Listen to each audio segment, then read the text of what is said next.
You know, and one of the things I don't know whether it'll become clear during the debate or not, but I think is a possibility, is whether the moderators in the questions will ask anything that would pin them down on, and none of them will acknowledge that they could potentially lose this, but if they were not the one to win that nomination, would they then support the other? Because the last thing the Republicans would want at this point would be a fractured party. And I think that's one of the things that Donnelly has, and watching this as, you know, if you're supporting Donnelly or if you are Joe Donnelly, you're just watching everyone kind of go at each other. That's the challenge for the Republican Party, because these are all their candidates. Whoever wins in May, they want to be a strong candidate, but as they have these different factions, and this is a competitive three-way race, it's kind of tearing the party apart. And that happens every primary cycle, but you want to make sure you can rebuild by the general election. Typically, we see more solid polling for a general election. Yeah. Frankly, the places that do the polling are willing to spend the money when we know who the candidates actually are. And they're expensive, too. And they're very expensive. Have you seen any indication as to who might be ahead in this race, even anecdotally? Sure. So the last polling I saw was actually weeks ago. So from an empirical standpoint, it's really risky. Anecdotally, it looks like maybe Messer is just a teeny bit ahead,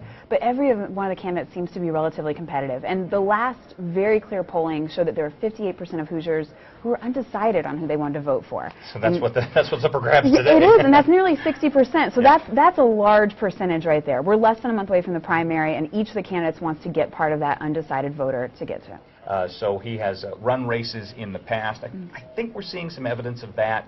When you watch his campaigns, it's clear that he knows the political pathway that must be forged before you get to that vote. Absolutely. And one of the unique similarities between the Secretary of State and the Senate is those are both statewide races. So he's the only candidate that's had that kind of experience, because for the congressional seats, you're only running for your district. Right. And we have 9 of those in Indiana. So he has a unique advantage, I think, in that way. That's an excellent perspective, one that I hadn't thought of. You're thinking of a lot of things I haven't thought of. That's why I'm glad you're here. That's a very good team.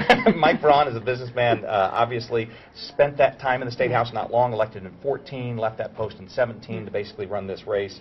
The business question, you know, and I've seen the business question dog him a bit as well. Well, you did make some votes that may have affected the business that you do, and he may have to answer for things of that nature as well. Is there a big value in being at least perceived as the outsider in this race? I think there is, and we saw that in 2016. That was important for a lot of the candidates and the people that they were appealing to. Is voters wanted something different, and there's the whole concept of drain the swamp, especially for the Republican Party. I think that's an advantage he has. But the challenge is how you can say, you know, I'm different, I'm a unique perspective because I haven't been a part of this for so long, but also I have enough experience that I can come in, hit the ground running, and really make a difference. As we talked getting ready for this part of the evening, you used the word chippy. Things got chippy, and it didn't take long to get there. No, it was almost instantly, and a lot of times it felt like it was more Messer and Rokita against Braun, but as I watched that unravel, oftentimes Braun's response to Messer and Rokita is they're the insiders, they're the guys that have been in Congress for this long, I'm the newcomer, I'm the outsider, I'm the drain the swamp, and so I think because of that, it always had this 2 versus 1 dynamic, and it rotated quite a bit, but it was incredibly chippy. People went after the personal, and every candidate did. They were both the victim and the perpetrator in that regard. We talked about it before the debate that to some degree whatever candidate comes out of this needs to come out of it whole, not bloodied and bruised too badly. Exactly, because whoever is going to win is going to be competing against Donnelly in November. And I think I heard that Messer mentioned Donnelly's name the most, so in that regard he sounded more like a general candidate, like he was already competing against Donnelly, versus Rokita that was constantly invoking Messer or Braun, and Braun was doing the same thing for Messer and Rokita. But the challenge is you have to win in the primary in order to make it to that general election, and that's the challenge. It's a small pivot.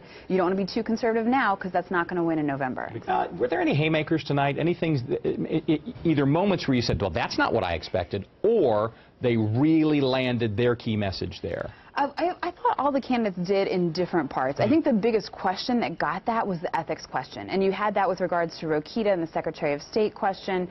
You had that for Messer in terms of whether or not he lives there. It was the one moment where that was not the same question for all 3 candidates. There was a question tailored for each one. And so they specifically had to answer, whether in some cases allegations may be too strong of a word, but the criticisms that they are getting for whatever on the line. Absolutely. And because it was specific to each one, but it was getting getting at their character and their background experience. I think that was a make or break question. I thought all the candidates did a pretty good job handling it, but it's the first time that they've had really the ability to respond to that kind of criticism. But I didn't see any wow, really pivotal moments. There was a point where Rokita cited, without actually citing him, Wayne LaPierre, you know, the only way to stop a bad guy with a gun is a good guy with a gun, though he didn't actually say that. That was one moment that was interesting. Messer got really upset with Braun with regards to the trade question.